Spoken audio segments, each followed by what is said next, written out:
Djibouti, small strategically located country on the northeast coast of the Horn of Africa. It is situated on the Bab el-Mandeb Strait, which lies to the east and separates the Red Sea from the Gulf of Aden.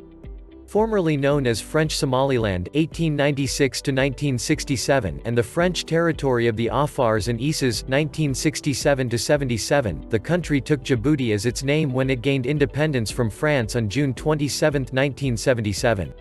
Djibouti's capital, Djibouti City, is built on coral reefs that jut into the southern entrance of the Gulf. Other major towns are Obok, Tadjoura, Ali Sabia, Arta, and Dakhil.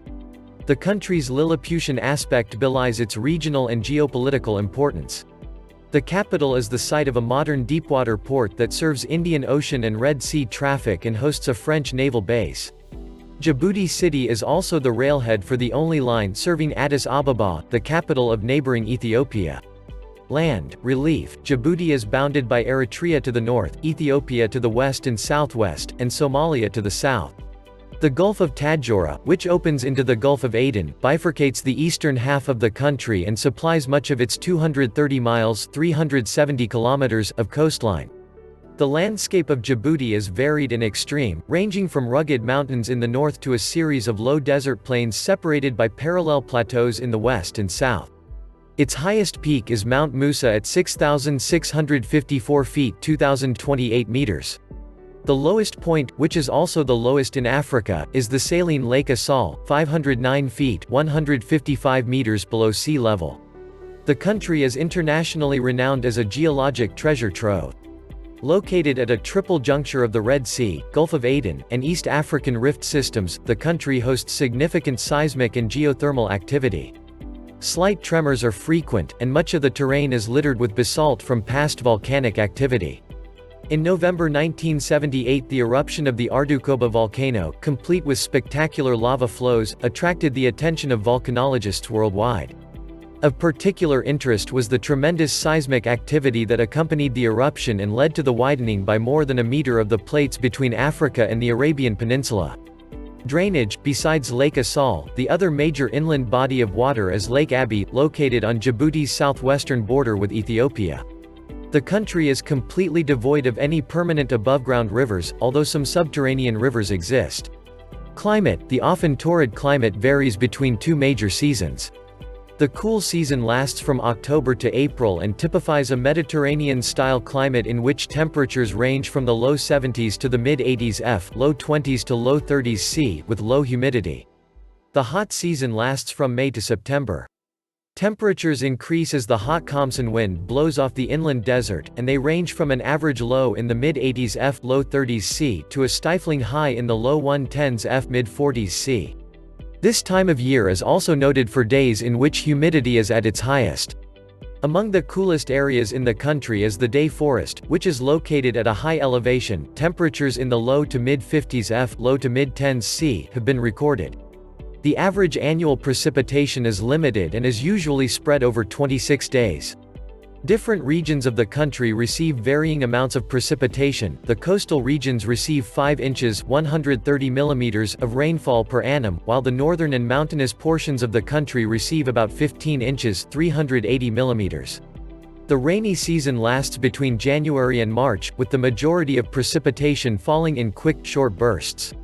One outcome of this erratic rainfall pattern is periodic flash floods that devastate those areas located at sea level.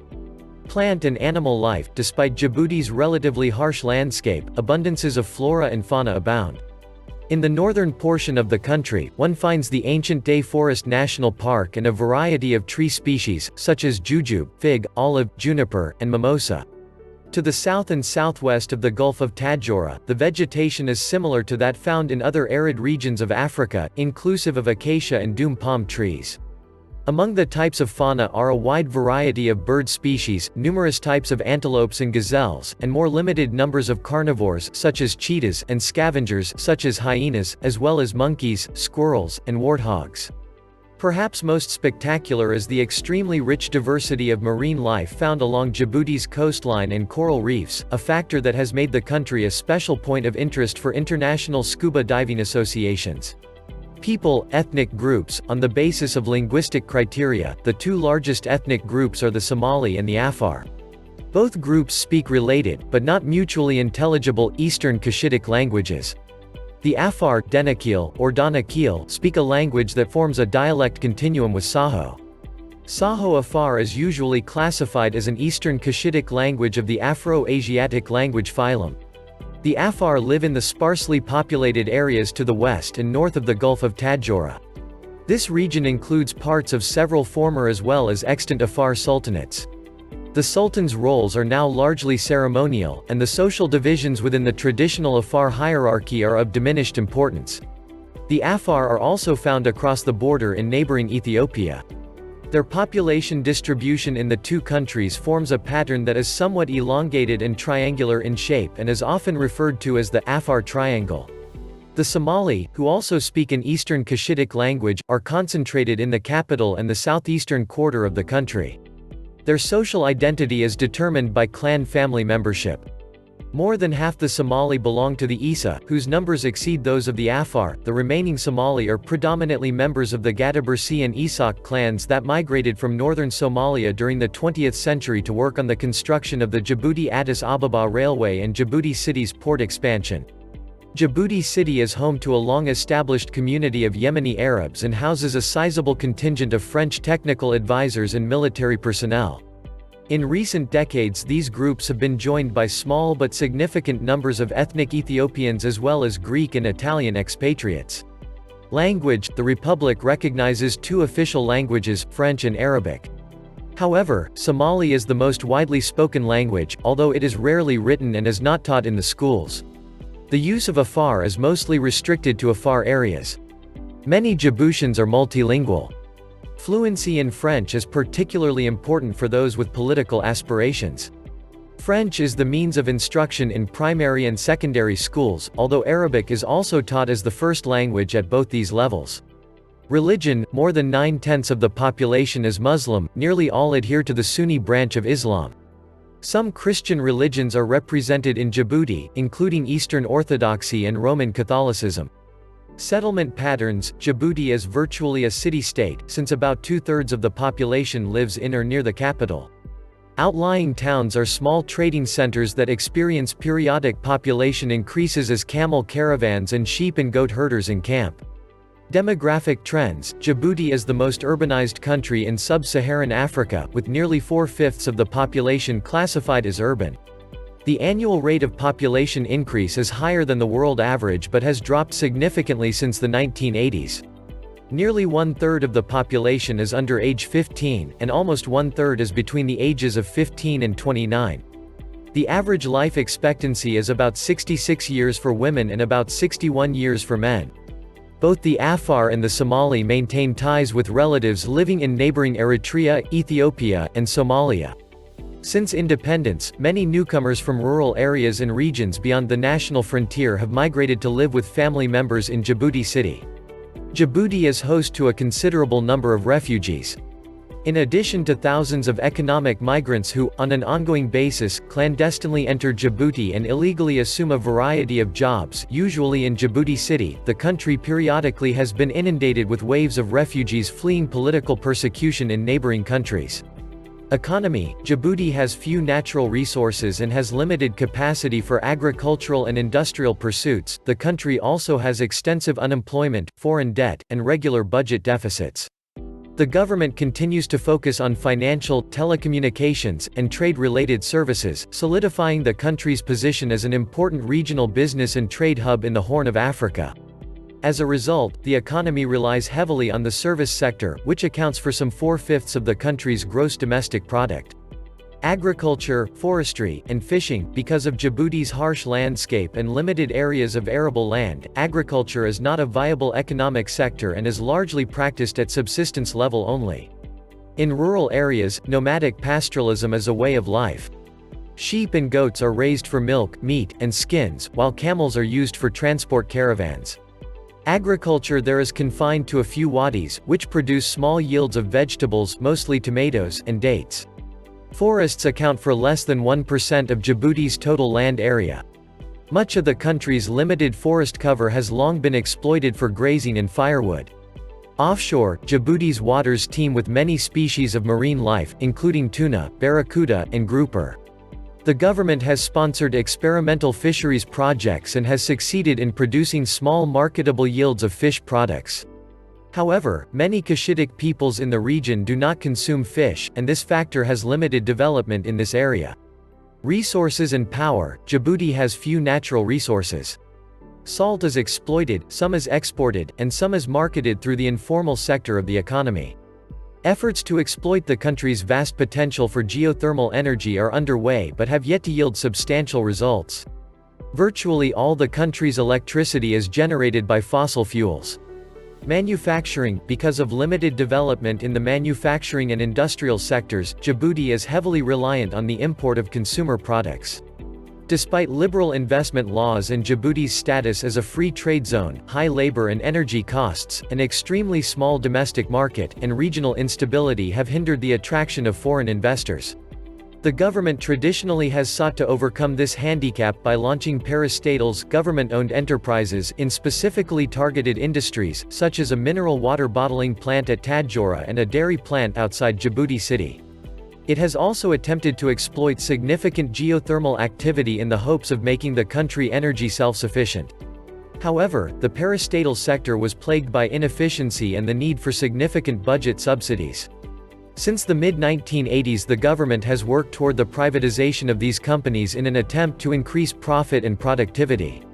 In 1996, these efforts were further expanded as part of a structural adjustment program sponsored by the International Monetary Fund and the World Bank. Finance and services. The Central Bank of Djibouti issues the Djiboutian franc, the national currency, which is pegged to the US dollar at a fixed parity. There are several commercial banks, development banks, and insurance companies in the country, most of which are located in Djibouti city. The country is a popular business and finance center in the region, as its banking and finance laws tend to be less restrictive than those of other countries. Subsequently, foreign businesspersons, particularly those from neighboring countries, have utilized Djiboutian banks as financial havens for investment capital and as centers for generating import transactions in order to avoid the more regulated banking systems of their respective countries. The quality of the country's telecommunication services also benefits the business sector. Trade. Since 1982, Djibouti has suffered from an overall trade deficit. Because of limitations in the agricultural and manufacturing sectors, the country must import almost all goods intended for final consumption. Imports include food and beverages, machinery and transportation equipment, electric appliances, and petroleum products. Exports include aircraft parts, animal hides and skins, and live animals. Many goods listed as exports are re-exports destined for neighboring countries. Important trading partners include India, Ethiopia, the Persian Gulf states, and China. A darker side of Djibouti's trade habits concerns its daily importation from Ethiopia of the mild narcotic known as khat, Catha edulis. This item of trade, which is managed by a government-sanctioned private syndicate, constitutes a sizable part of Djibouti's total imports. The Djiboutian government continues to support the khat trade because it is estimated to employ as much as almost 1/10 of the country's working population and contributes to a windfall in government revenue through taxes. Labor and taxation. Djibouti's high unemployment rate, estimated to be anywhere from almost 3/5 to more than 4/5 of the country's workforce, is further exacerbated by the thousands of illegal migrants who go to Djibouti and are willing to accept sub-minimum wages. Tax revenue in Djibouti funds more than half the annual budget. Sources of revenue include indirect taxes, direct taxes, transit taxes, and harbor dues and related fees. Transportation and telecommunications. Djibouti's title as a regional trade hub is built upon its modern international port and the Djibouti-Addis Ababa Railway. There is also much unrecorded transshipment, via camels, dhows, and trucks, to bordering countries. Djibouti's road network comprises about 2,000 miles 3,000 kilometers of roads, of which less than half is paved. Primary routes include a paved road linking Tadjoura and the north with the capital, and the Grand Bara Road, which links the capital with the south. The Djibouti-Addis Ababa Railway was historically an important source of revenue for Djibouti. Built in the early 20th century, it was jointly owned by the governments of Djibouti and Ethiopia and was upgraded with the financial support of the European Union. Despite these improvements, however, the line continued to deteriorate, affecting both passenger and freight traffic. Eventually the railway fell into disuse, but a new electrified rail line was built parallel to the existing track. Financed largely by the Export-Import Bank of China, the $3.4 billion project was completed in October 2016. Capable of accommodating freight trains at speeds of up to 75 miles (120 km per hour) and passenger trains at speeds of up to 100 miles (160 km per hour), the electrified rail line promised to greatly reduce the transit time between Addis Ababa and Djibouti city. The port of Djibouti is a free trade zone with modern container and refrigeration facilities and a rail link to Ethiopia. The international port provides capabilities for bunkering and the transshipment of goods to other countries in the region. Attempts at diversification, including the construction of new container terminals, the refurbishment of docking berths, and the inauguration of a new port with a deepwater container facilities and an oil and gas terminal at nearby Darale, have centered on capturing a larger share of the worldwide transshipment of goods along the Red Sea and Gulf of Aden. Djibouti has several small airports throughout the country that provide access to domestic air service. There is an international airport located at Amboli, near Djibouti city. Djibouti's international telecommunications services are some of the best in sub-Saharan Africa, designed to support the country's position as a financial and business hub. An Earth station links Djibouti to the Arab Satellite Communication Organization (Arabsat). Djibouti is also linked to the submarine Southeast Asia Middle East Western Europe 3 (CMEW3) telecommunications system. With regard to personal communication, mobile phone use is far more prevalent than landline use and continues to increase. Internet usage outside the business realm is limited but growing. Government and society, constitutional framework. Djibouti did not adopt a constitution until 1992, 15 years after having achieved independence. Prior to that, the country was governed by 9 constitutional articles that had been adopted in 1981. Under the constitution, the president, who serves as head of state and head of government, is elected by universal suffrage for a term of 5 years, without any limitation on the number of terms served. The president nominates and is assisted by a prime minister. The National Assembly is the legislative arm of the government and comprises 65 members who are presided over by the prime minister. Assembly members are elected by universal suffrage for a period of 5 years. A constitutional amendment in 2010 provided for the creation of a Senate, although one was not immediately established. Local government. The country is divided into 6 administrative units, 5 regions: Ali Sabia, Arta, Dakhil, Tadjoura, and Obak, and Djibouti city. Justice. The judiciary is divided into 3 separate court systems. A customary court system maintains a trial level in Djibouti city and each region, as well as an appellate level in Djibouti city. These courts are responsible only for civil matters. A second court system, based on Sharia, deals with family matters that fall under the jurisdiction of the Islamic faith. Although presided over by a qadi, a Muslim judge, this system is similar to the customary court system in that it includes both trial and appellate levels. The third court system is Western in origin, heavily patterned after the French judicial system. The Supreme Court constitutes the top court of appeals for this system. Its jurisdiction includes appeals from both the customary and Sharia court systems. Political process. From 1981 until 1992, Djibouti had a single-party system, with the Popular Assembly for Progress Rassemblement Populaire pour le Progrès (RPP) being the sole legal party. During this time, deputies to the National Assembly could be elected only from a list supplied by the RPP. Abstention from voting was the only legal form of opposition.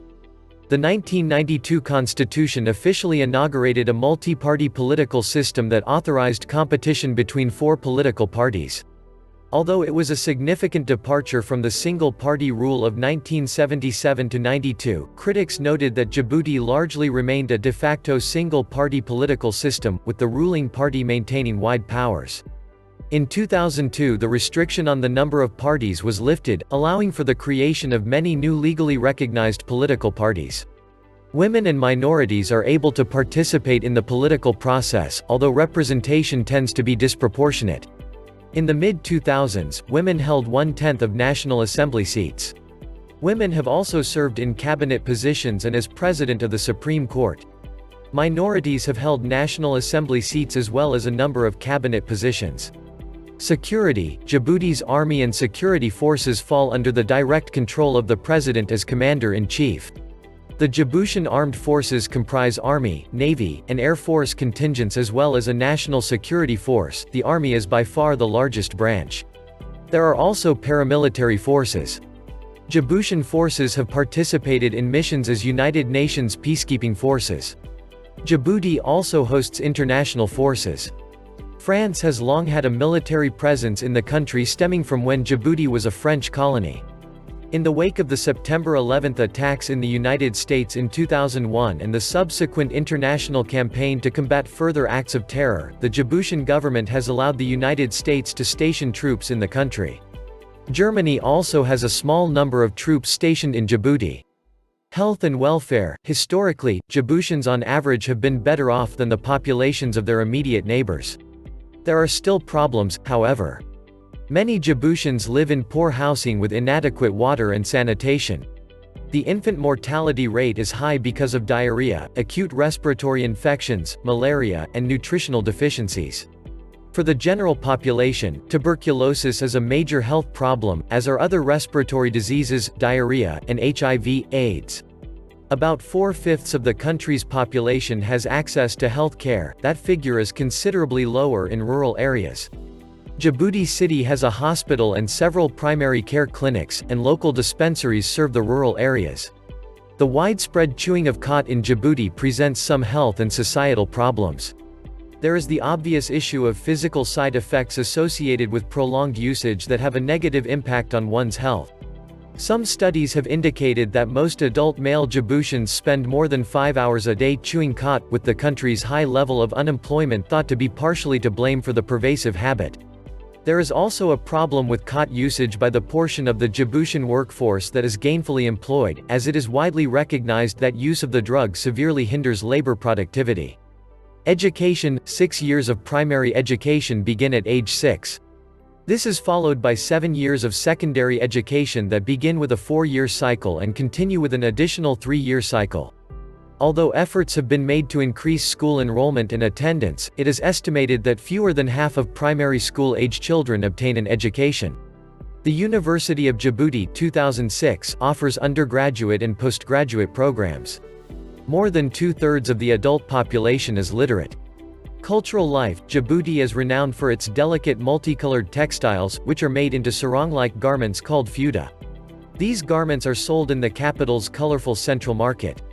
The cuisine of Djibouti mingles African and French influences to produce meals that might include roast lamb with a delicate yogurt sauce, lentil stew, flatbread, and cucumber salad, served with mineral water and fruit juice.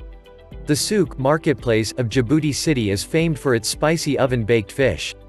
The capital also houses several high-quality Vietnamese, Chinese, and Lebanese restaurants, making it a somewhat remote but altogether fascinating destination for gourmands. Muslim feasts and holidays, including Eid al-Fitr, which marks the end of Ramadan, and Eid al-Adha, which marks the culmination of the Hajj, are celebrated by Djibouti's predominant Muslim population. In addition to these, other major holidays in the country include Independence Day, which is celebrated on June 27. The arts and cultural institutions: among students of literature, Djibouti is best known for having been the sometime home of the French poet Arthur Rimbaud, who lived in Djibouti for several years. Rimbaud lends his name to a cultural center housing a small library and museum, on the grounds of which an annual music festival takes place. This festival draws performers from all over the country, and live recordings of headliner acts have proved popular with international audiences. Among the best-known performers are the Soukous Vibration Band, Dinkara, Adoris, Per Robert, and Passengers, the last a Rastafarian group that performs reggae tunes by Bob Marley and other Jamaican artists, with lyrics translated into the Somali language. The government sponsors several organizations dedicated to the preservation of traditional culture and dance. Sports and recreation: athletics is a major component of Djiboutian society. The most popular sport in Djibouti is running, and during the 1980s Djiboutian runners enjoyed a considerable amount of success. Ahmed Salah, the most accomplished Djiboutian marathoner, won several international events, including the first World Marathon Championship in 1985. Football, soccer, has long been popular as a spectator sport. The Djiboutian national team participated in its first international competition in 1998. Tennis is developing a following, although access to tennis courts and equipment remains limited. Pétanque is also extremely popular. Similar to bocce ball, the game features players who take turns rolling a ball as close as possible to a target ball. Every night around the city, groups of Djiboutians play pétanque under the streetlights. Other sports favored in Djibouti include volleyball, handball, basketball, and judo. Volleyball and handball each have active leagues, but basketball is less organized, largely because of the lack of suitable courts. Djibouti made its first Olympic appearance at the 1984 Summer Games in Los Angeles. Its runners have had strong showings, and, at the 1988 Summer Games in Seoul, Salah won the country's first medal, a bronze in the men's marathon. Media and Publishing, Djibouti's only television and radio broadcast company, which offers programming in French, Arabic, Afar, and Somali, is state-run, as is the daily French-language newspaper, La Nation. Independent publications include Le Renouveau and La République, which are both weeklies. History. Independence and the Gold Presidency, 1977–99, balancing ethnic tensions. On June 27, 1977, the French territory of the Afars and the Isas became independent, taking the name Djibouti, with Hassan Gold Abtidon as president. On the eve of independence, Djibouti's viability as a sovereign state was questionable. However, fears that the Afar and the Isa Somali would become pawns in a struggle between the republic's rival neighbors, Ethiopia and Somalia, did not materialize. No Djiboutian political leader, either Afar or Somali, ever condoned unification with either of the larger states. Indeed, Djibouti established a peaceful international profile through a policy of strict neutrality in regional affairs.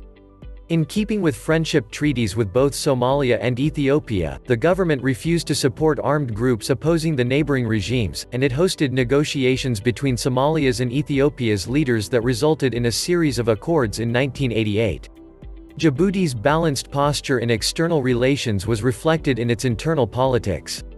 Gold, an Isa Somali, was elected to 2 consecutive terms as president in 1981 and 1987. Barkat Gorod Hamadou, an Afar serving as prime minister since 1978, was reappointed in 1987. Power appeared to be shared, with ministry appointments following a formula designed to maintain ethnic balance. In the first years of self-government, though, ethnic tensions were evident. By 1978 the state had experienced 2 cabinet crises and changes of prime minister. Those ousted were Afars accused of fomenting ethnic strife. After opposition parties were banned in 1981, ethnic conflict in the political arena was for the most part minimal. However, Isa predominance in the civil service, the armed forces, and the Popular Assembly for Progress Rassemblement Populaire pour le Progrès, RPP, now the only legally recognized political party, was only slightly masked, and occasional tremors of social unrest disturbed Djibouti's superficial calm. Urban development and challenges to Djibouti's stability could not be reduced to traditional Afar and Isa enmity. Signs of the serious problems facing the young nation were also to be found in the urban demography of its capital. On the outskirts of the city, an expansive squatter community known as Balbala, which originally developed just beyond the barbed wire boundary erected by the French colonial administration to prevent migration to the capital, tripled in size within a decade after independence. In 1987 it was officially incorporated into the city, with the promise of development of basic water and sanitary services. Its growth continued because of a high birth rate, rural migration, and displacement of persons from the urban core. Conditions in some of the densely populated quarters of Djibouti city were only marginally better than in Balbala.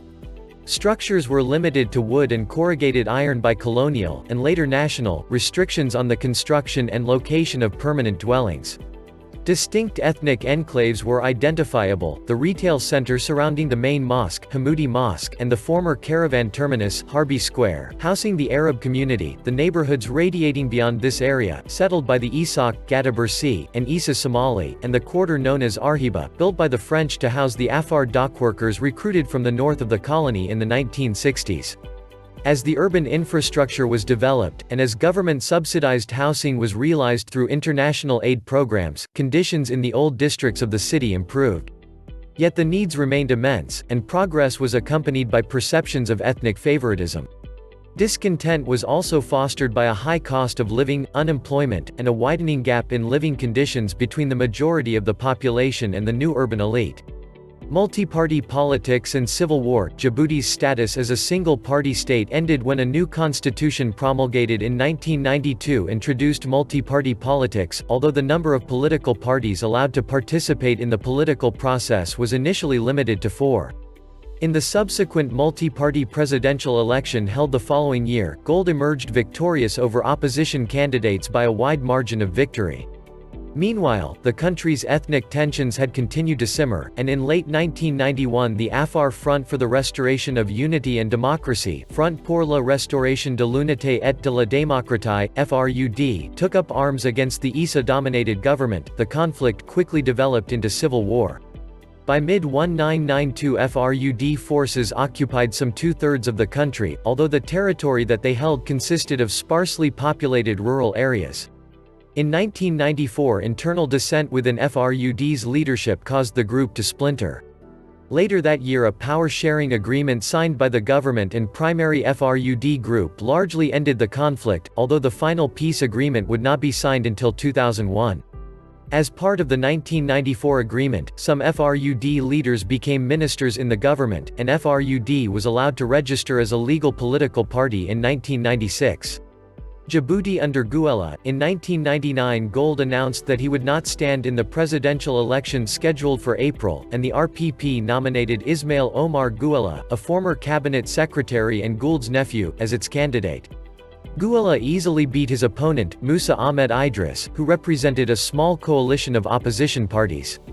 In 2001 the long-serving Prime Minister Hamadou resigned for health reasons, and Gouela named Dilaita Mohamed Dilaita, an accomplished public servant, to the post. Dilaita, like his predecessor, was an Afar, and Gouela's appointment of him to the post maintained the balance of power between the Afars and Somali Isas that Gold had established after independence. In 2002 the previous restriction on the number of political parties was lifted, which allowed for the creation of many new legally recognized political parties and offered the potential for change in Djibouti's political landscape.